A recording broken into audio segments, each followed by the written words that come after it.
एक महत्त्वाची breaking news समोर येते। गोरेगावमध्ये 45 मजली इमारतीत आग लागलेली आहे। आताची धक्कादायक घटना आपण पाहू शकतो। मुंबईतून अतिशय धक्कादायक बातमी समोर येते। गोरेगावमध्ये एका इमारतीला भीषण आग लागलेली आहे। या आगीची ही एक्सक्लुझिव्ह दृश्य तुम्ही साम टीव्हीच्या स्क्रीनवर पाहू शकता। इमारतीच्या 9व्या मजल्यावर ही आग लागल्याची माहिती समोर येते। 45 मजली ही इमारत आहे। याविषयी अधिक माहिती देतात आमचे प्रतिनिधी संजय गडदे। संजय, आपण पाहतोय अतिशय भव्य दिव्य अशी ही इमारत आहे। 9व्या मजल्यावर ही आग लागली आहे, नेमकं कारण काय? नक्कीच गोरेगाव पूर्वेकडील गोकुळधाम परिसरामध्ये असणाऱ्या कृष्ण वाटिका रोडवरील ही डीबी वूड ही ग्राउंड प्लस 45 मजल्याची इमारत आहे आणि याच इमारतीच्या 9व्या मजल्यावर सकाळी साधारणपणे 9:15 वाजण्याच्या सुमारास जिथे आग लागली होती, बेडरूम मध्ये ही आग लागली होती।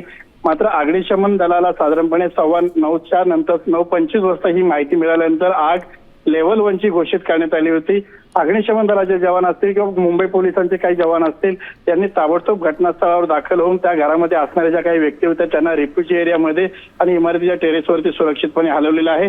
सध्या घटनास्थळी अग्निशमन दलाचे 4 फायर इंजिन असतील, 4 जम्बो टँकर असतील, ऍडव्हान्स वॉटर टँकर असतील, टर्न टेबल लॅडर असतील किंवा हाय प्रेशर पंप आणि इत्यादी साहित्याच्या साह्याने जे आहे ते सध्या आगीवर नियंत्रण मिळवण्याचे काम जे आहे ते युद्धपातळीवर सुरू आहे।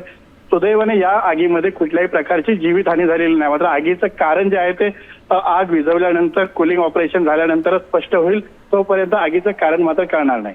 नक्कीच धन्यवाद संजय, तुम्ही दिलेल्या महत्त्वपूर्ण माहितीबद्दल। लेव्हल 1 ची ही आग असल्याचं बोललं जात आहे, तर याविषयी अधिक तपास आता सुरू आहे।